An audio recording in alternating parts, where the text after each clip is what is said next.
Bien hallados seáis, mortales. Yo soy vuestro dios Perospero. He venido a recordaros que os estoy vigilando desde las sombras. No olvidéis suscribiros al canal y activar la campanita. Sin más preámbulo, manos al caramelo. Hemos hablado antes de Eternal Flame y se habla también ahora de una fuente de energía que es capaz de cambiar o reescribir el mundo. Que yo hace unos cuantos podcasts no teoricé, pero sí quise profundizar un poco en cuanto a esto. Y quizás no me expliqué del todo bien. Pero lo que quería decir es que quizá va en relación un poco con lo que hemos hablado antes del Eternal Flame. Que esta fuente de energía existió en el pasado. Lo dice el propio Saka. Que es capaz de cambiar el mundo tal y como lo conocemos. Entonces va un poco en relación con lo que estábamos hablando ahora también. ¿Por qué iba a querer juntarse esas 20 naciones contra un reino que quizá podía tener esta fuente de energía que cambiase el mundo? Tú imagínate que a lo mejor eso lo que hacía era que no tuvieran hambre, pudieran alterar el clima si querían, tuvieran un pic de tecnología que no llegaba a tener en ningún otro lado del mundo. Todo esto está muy relacionado con esta fuente de energía inagotable que ya nos menciona también Lilith. Es como algo que gira todo en torno a lo mismo, yo creo, si te paras a pensarlo. Es como teniendo esa fuente de energía, todo cambia drásticamente. Y no teniéndola, del mismo modo, todo cambia drásticamente. Porque al final estamos hablando de que si esto es un siglo entero vacío, lo que podemos ver en Egghead es que la tecnología que había es bastante más avanzada que la que se suele ver en el mundo de One Piece de normal.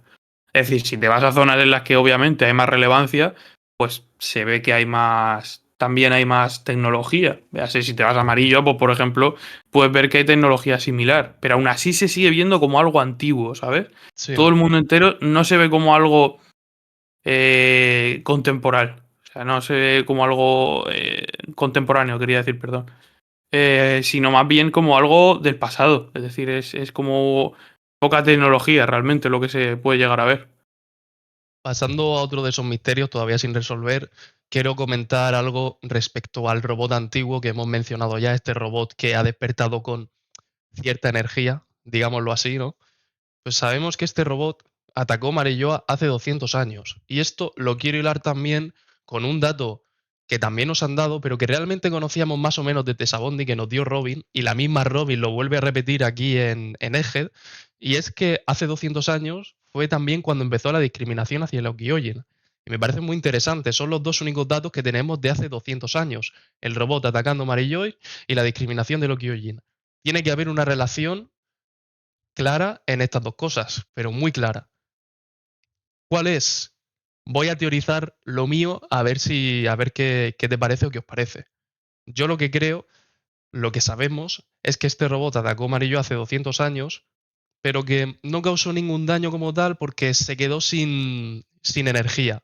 Lo que yo creo es que realmente su propósito no era destruir Marilloa, sino rescatar, salvar a alguien que estuviese en peligro en ese momento.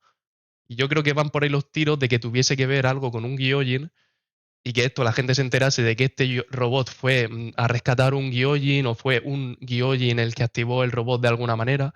Algún tipo de relación tiene que haber para que a partir de ahí empezase este racismo que hemos visto a lo largo de la serie con los hombres pez, con todo el mundo de One Piece que sea de la isla Gyojin, literalmente todo el mundo.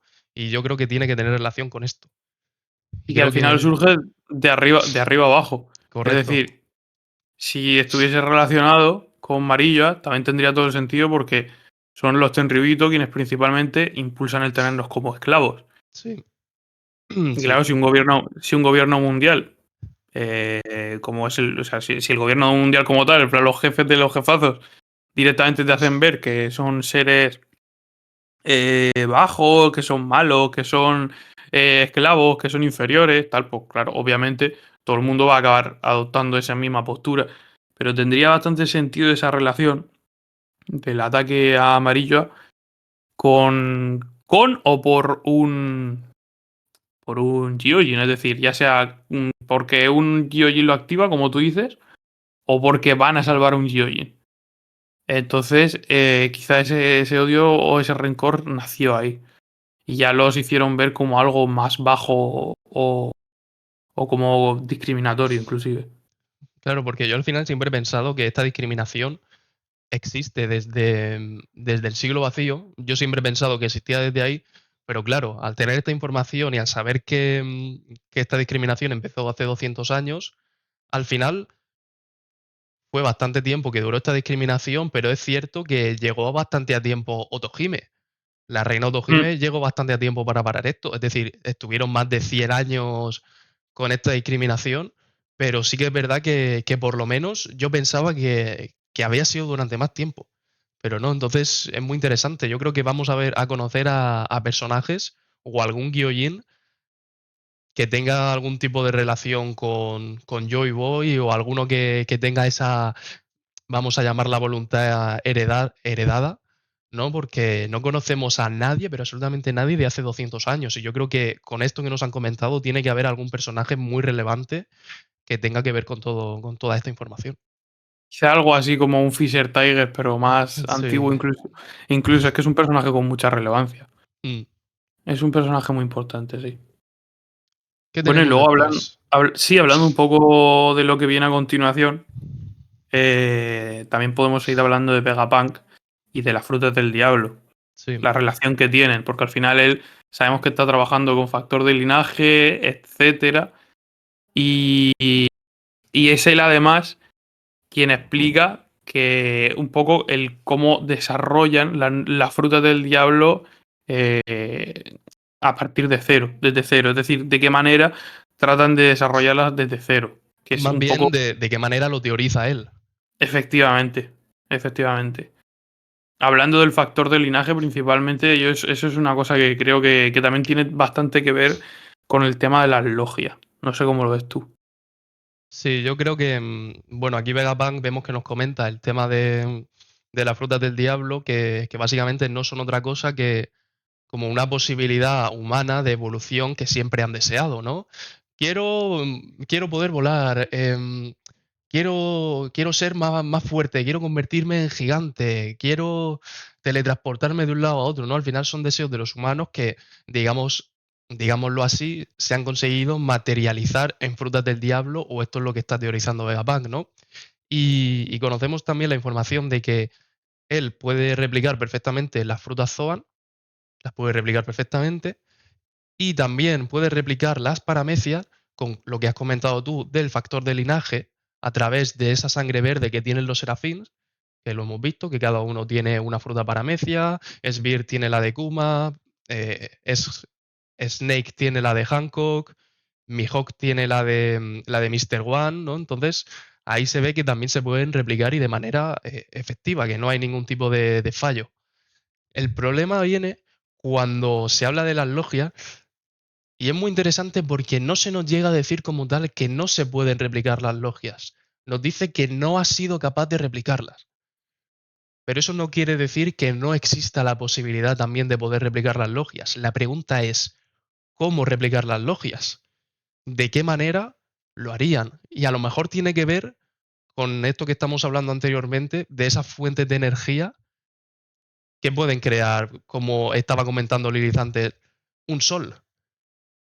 Y de ahí, por ejemplo, podría salir el poder de la Pika Pika no Mi, el de Kizaru, por ejemplo, de alguna manera recrearlo a partir de eso, de esa energía. Yo creo que los tiros tienen que ir por ahí. Es que también al final, si te paras a pensarlo, el resto de poderes quizá vienen más un poco de deseos mundanos o de cosas que son como más palpables. Sí, Pero claro, al final algo como la luz, como el fuego, como el hielo, son cosas que son de la naturaleza, ¿sabes a lo que me sí, refiero? Entonces, no es quizá tanto algo más mundano. Quizá también tiene que ver con eso, con que son simplemente también fuerzas de la naturaleza. Entonces, eso es lo que lo hace también más complicado de poder controlar. Porque al final, a mí una cosa que también me despierta mucha curiosidad es, joder, sabemos que la ha replicado Zoan e incluso también se han podido llegar a replicar Zoan mitológicas. Podrían hacer un ejército de Joy Boy, ¿te imaginas? sí, tal cual. Estaría guapísimo. Pero esa es la pregunta para mí, o sea, relacionando tanto el tema de Vegapunk y las Akuma no Mi como si se podrán replicar las logias. Yo creo que igual también tiene que ver, aparte de con el factor de linaje, quizá porque son fuerzas más difíciles de controlar al formar parte de la naturaleza.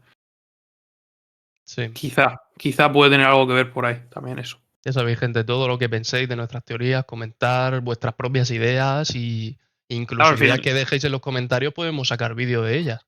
claro, al final, o sea, todo esto es también un poco según nos surgen las ideas y según lo que pensamos. Esto es literalmente un podcast de colegas por y para colegas. O sea, Sí. todos estáis bienvenidos a comentar y al final pues, nos podemos equivocar por un lado y podemos decir una burrada y al mismo tiempo luego viene alguien en comentarios y nos escribe algo y decimos que guapo también y, tío, esto es lo que mola.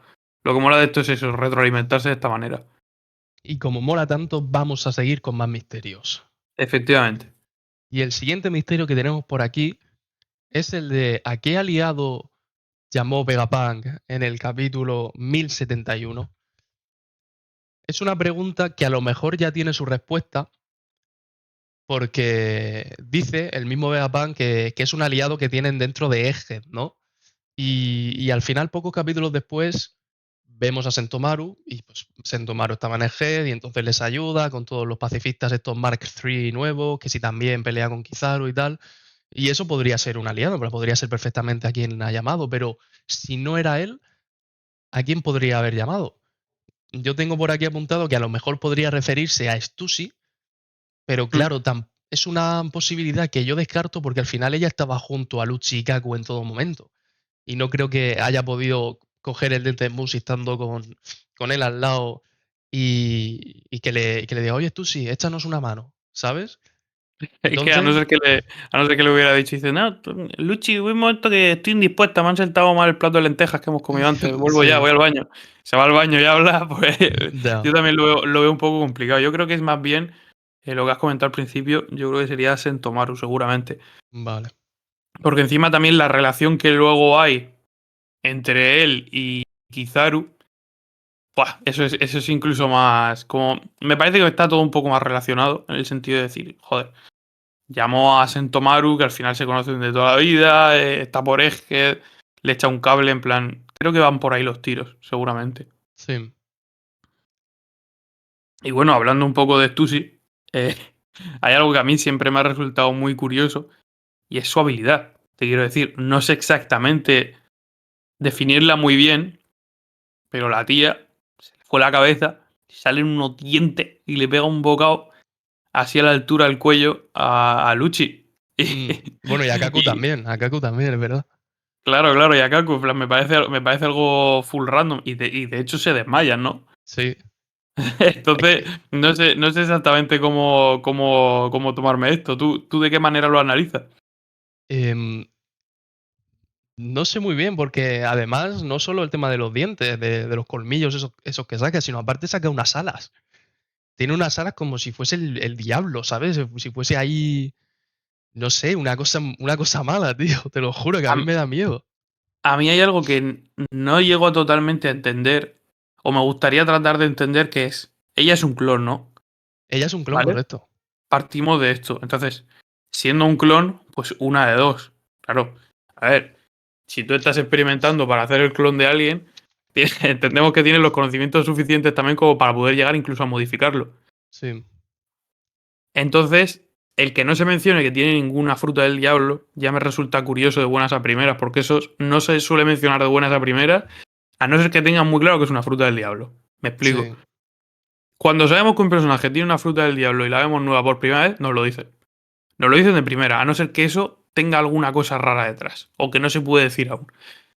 Entonces, mi teoría, que también al mismo tiempo es una pregunta, claro, no sabemos si la verdadera Stussy, la que no es un clon, tenía estos poderes. Entonces, sí, claro, mi duda ¿es una fruta del diablo o es una modificación genética por factor de linaje que se le ha hecho desde que ella era, por ejemplo, pequeña? O desde que, más bien pequeña, desde que se le creó, ¿sabes? sí, Porque sabemos de que hay más personajes a los que se les ha creado o se les ha inyectado cierto suero para tratar de alterar su genética. No sé si sabes por dónde estoy yendo. sí.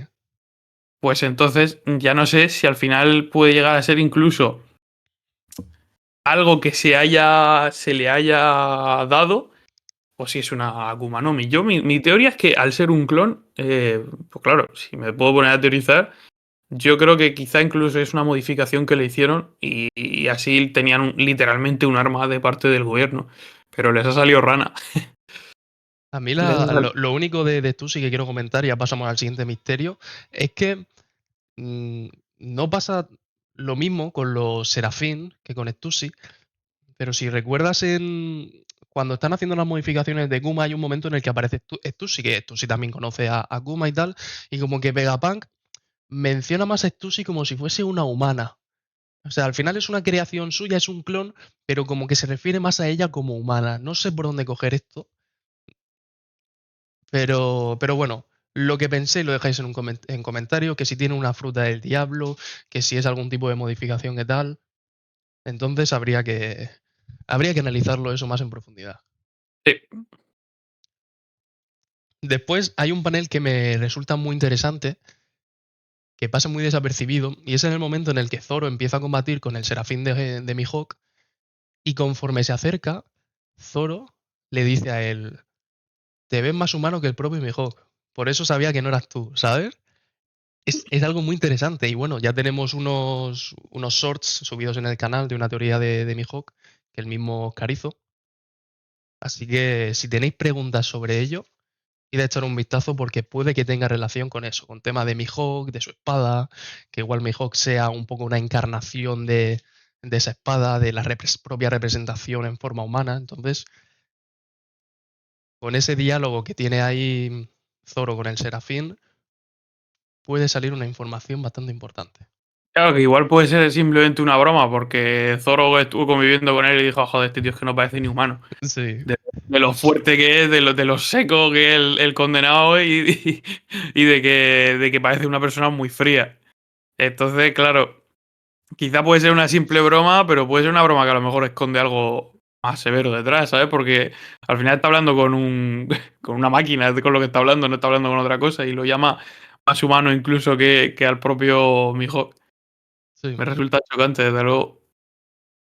Bueno, y hablando de todo un poco, realmente, creo que podríamos hablar o de algo más bien que teoría, un misterio que parece importante, sí. pero es que Stussy en cierto momento le dice a Marco que recupere a Weevil y además le dice que el único que puede probar la relación entre Shirohige y Weevil es Vegapunk. Eso es muy interesante. Es que claro, esto tiene que ver un poco también con lo que estábamos comentando hace un rato de Stussy. Si es una creación, por ejemplo, o sea, es un clon, ¿quién puede hacer a día de hoy clones, no? Sí. ¿Quién puede hacer? Es una pregunta. Pues pueden hacer Vegapunk, puede hacer Jats, aunque Jats no se le ha visto hacer clones a un nivel tan avanzado como Vegapunk, Ujú. porque al final lo que se ha visto es recreaciones de sus soldados. Sí, sí, sí. Y bueno, se podría decir que César, pero César de ellos tres creo que es el que menos efectividad tiene, o que no El que se le va ha más, visto con tal. el que va más justito, sí. Sí, Vale, pues te hacía esta pregunta porque, salvo que haya alguien que desconocemos que lo puede hacer también, que me parecería un poco random, a mí lo que me lleva esto a pensar es que lo más probable es que el clon de Stussy lo haya hecho el propio Vegapunk. sí, Entonces, claro, ¿quién va a saber más de la relación que pueda haber entre la verdadera persona que ha clonado y algún supuesto descendiente que el creador en sí, ¿sabes? Entonces yo creo que ahí está un poco la relación. Si tú sí que hay clon que conocemos a día de hoy corrientemente, es una creación de Vegapunk, pues de alguna manera ha necesitado factor de linaje de la verdadera Stussy, de la original, sí, de la vieja. de la verdadera, y entonces extrayendo ese factor de linaje y también extrayéndolo quizás. Sería como hacer una prueba de ADN. Es a donde estoy queriendo llegar. Sí, Como una prueba de ADN de toda la vida en la vida real. Pero hacerla con. Pues quizá con Weevil y etcétera. Es decir, teniendo el factor de linaje de ambos, pues podemos llegar a determinar si ella es la verdadera madre de Weevil, si Shirohige es el verdadero padre Y si son ellos dos, pues padre e hijo, si están relacionados, vaya usted a saber. Mm. Pero es aquí un poco donde creo que entra Vegapunk, Es eso, básicamente. la pregunta va más orientada de qué manera Vegapunk Sí, conoce o tendría información respecto a Shirohige y a Weevil. Si es yo creo que porque está. tiene el clon de Weevil, que Weevil también es un clon, o Ujú. que realmente Vegapunk los ha conocido a ellos.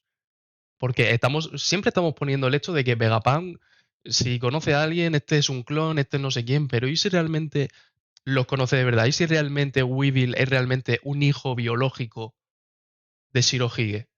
Claro, es que Y, y de estamos alguna manera pudiendo, ellos se conocían antes.